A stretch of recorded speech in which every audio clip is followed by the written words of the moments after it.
오늘 말씀의 제목은 베드로 인생의 변화입니다. 자, 우리 인생에 누구를 만나느냐 따라서 우리의 가치관이 형성이 되어지게 됩니다. 그래서 이제 오늘 우리 베드로를 바라보면서 베드로가 예전에 자기의 삶에서 주님을 만나고 난 뒤에 완전히 가치관이 바뀌어지게 되는데요. 이런 베드로의 변화를 통해서 우리 삶의 변화를 경험하는 시간이 되었으면 좋겠습니다. 첫째, 베드로는 어떤 변화를 경험하였을까요? 첫째, 베드로는 말씀을 믿고 순종함으로 삶의 변화가 일어납니다. 베드로는 어부 출신입니다.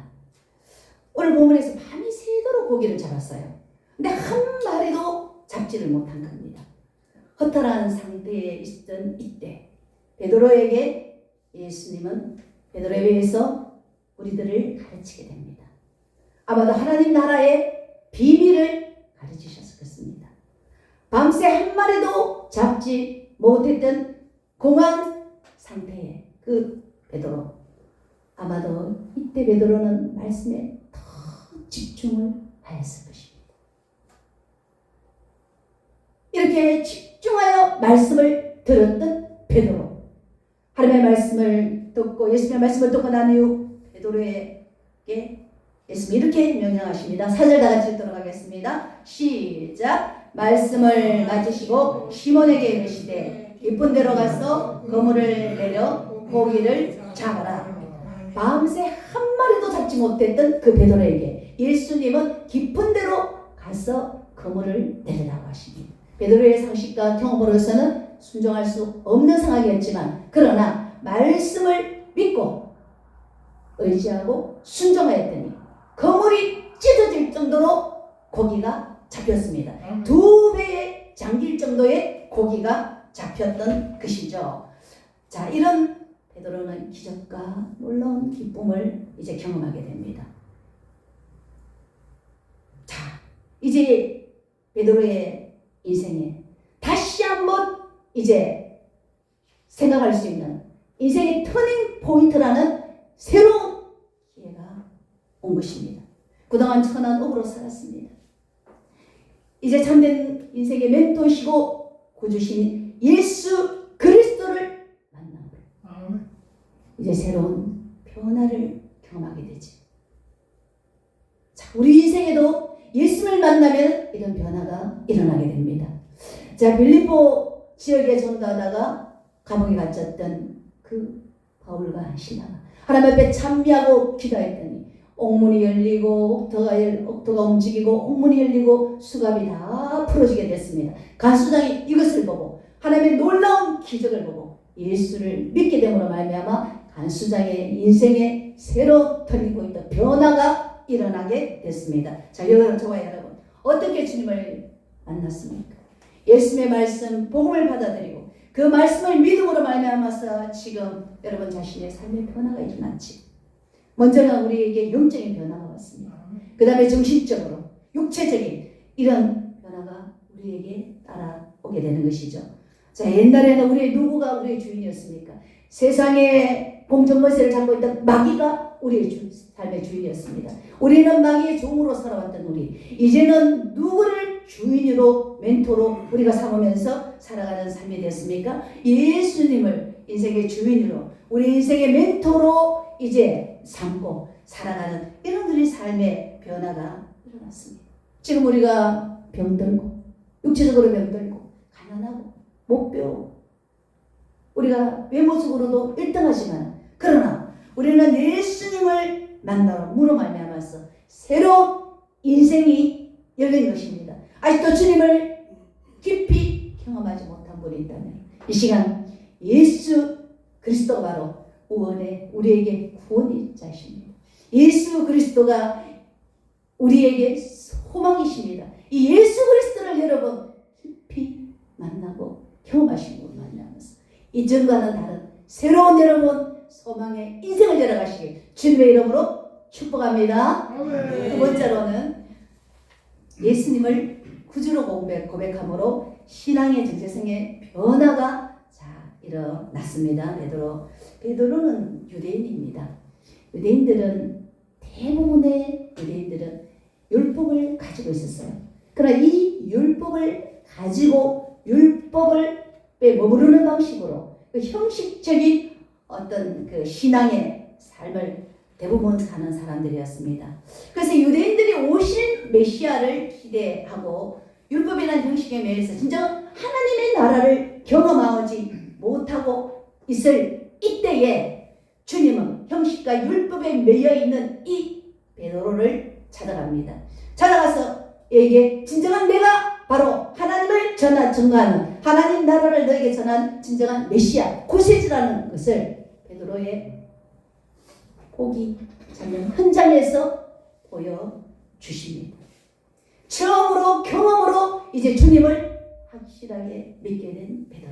이제 삶의 정체성, 신앙의 정체성이 완전히 바뀌게 되어집니다. 유대인의 사고방식에 쌓여있던 유대인의 신앙에 머물러져 있던 그 신앙이 이제 정말로 예수 그리스도를 내 마음속에 구주로 영접하는 진정 하나님 나라를 경험하는 이러한 삶으로 완전히 바뀌게 되어집니다.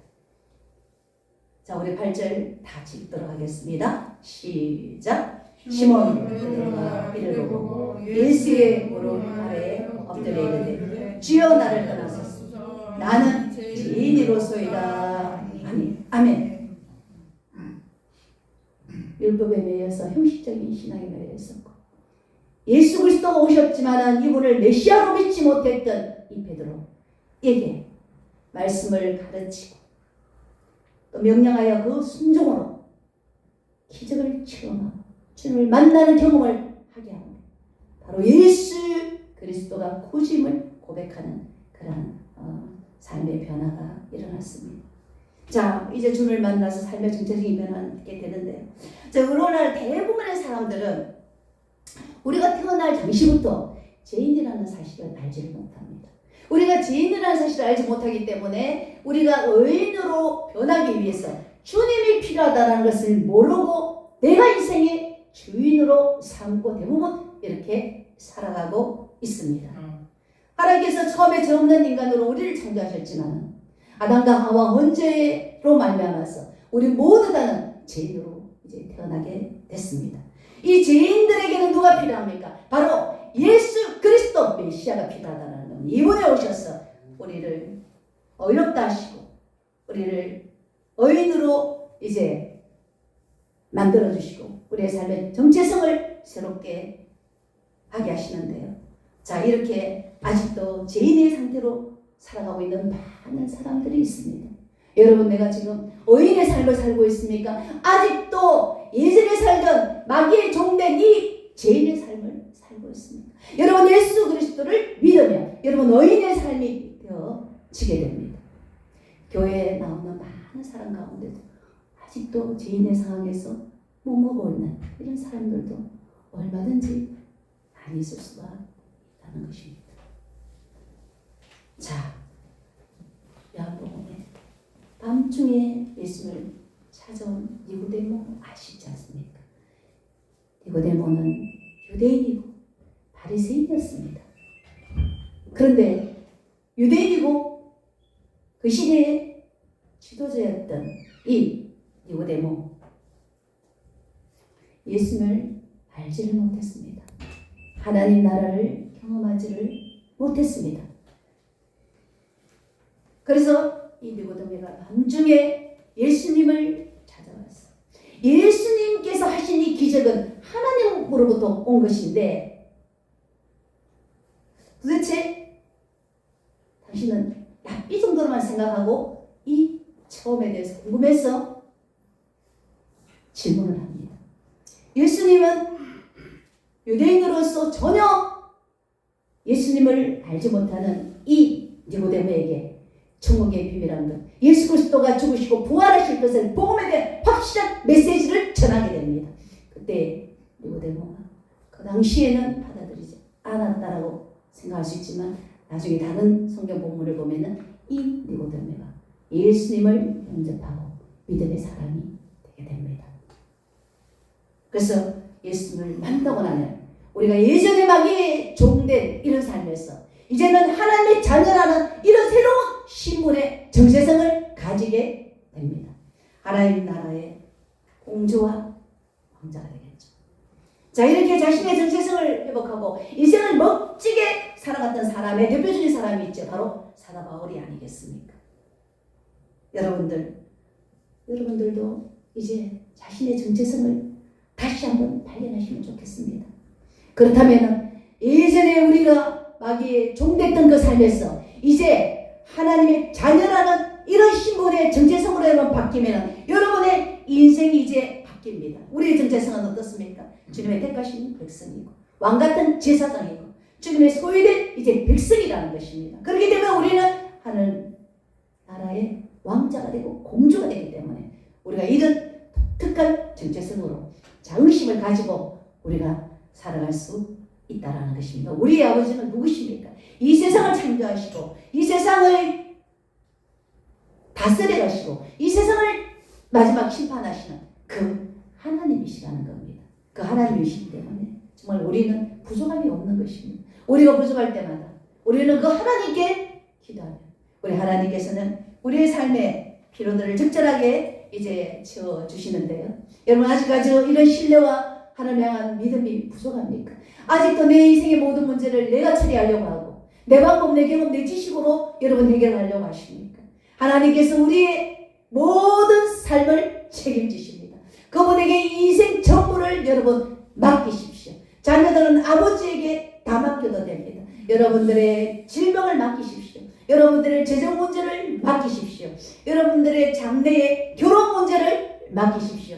여러분들의 사명 문제도 맡기십시오. 여러분 주변의 친인척 간의 영혼 구원과 그분들의 삶의 문제 가운데 여러분 기도하고 고민하고 있습니까? 이 모든 것도 주님 앞에 여러분 맡겨보십시오. 주님은 여러분들의 모든 이 삶의 전반의 문제를 해결해 주시고 해결 방안을 여러분들에게 디테일하게 가르쳐 주실 것입니다. 이제는 여러분 걱정하지 마시고 불안해하지 마시고 내 방법 내 경험대로 사지시지 마십시오. 우리는 하나님 나라의 왕자가 되고 공주가 되고 자녀가 됐습니다. 그분께 전적으로 여러분 이제 맡기시고 삶을 형통하게 열어가시길 주님의 이름으로 축복합니다. 세 번째로는 베드로의 변화는 삶의 목적의 변화가 일어났습니다. 10절 다 같이 읽도록 하겠습니다. 시작. 설계대의 아들 시몬의 야고보와 요한도 놀랐습니다. 예수께서 시몬에게 이르시되 무수하지 말라. 이제부터는 내가 사람을 취하리라 하시니라. 아멘. 이제 베드로는 허브주신했는데 예수를 만나고 난데 삶의 변화, 어떤 변화? 완전히 이제 사람을 낚는 이런 이제 삶으로 바뀌게 됩니다. 우리 모두 다도 주님을 만나고 나서 정체성의 변화가 일어나는데 우리 삶의 목적이 이제 바뀌게 됩니다. 그동안의 간섭 속에서 세상의 주인을 따라 썩어진 양식을 구했던 우리의 삶, 이제는 영원한 양식, 하늘나라 양식을 향해서 살아가는 삶이 된다라는 겁니다. 사마리아 여인이 남편이 5명이나 있었습니다. 이 여인이 예수를 만나고 난데 어떤 변화가 일어났습니까? 와보라. 바로 이 사람이 그리스도다. 예수를 담대하게 전하는 이런 삶이 되어집니다. 여러분 우리도 예수를 만났다면 이제 목적이 바뀌어져야 돼요. 삶의 목적. 삶의 목적이 돈입니까? 삶의 목적이 인생 쾌락입니까? 삶의 목적이 성공입니까? 여러분 우리는 다르다는 것입니다. 대부분의 사람은 일하지 않는 사람은 의욕이 없는 사람은 열정이 상실한 사람은 뭡니까? 삶의 목적이었기 때문에 그렇게 살아가고 있다는 겁니다. 삶의 목적이 있는 사람은 열심히 일합니다. 의욕을 가지고 살아갑니다. 열정을 가지고 살아가고 있습니다. 꿈이 있습니다. 희망이 있습니다. 여러분 우리의 인생 이제 목적 있는 인생이 됐습니다. 어떤 목적입니까?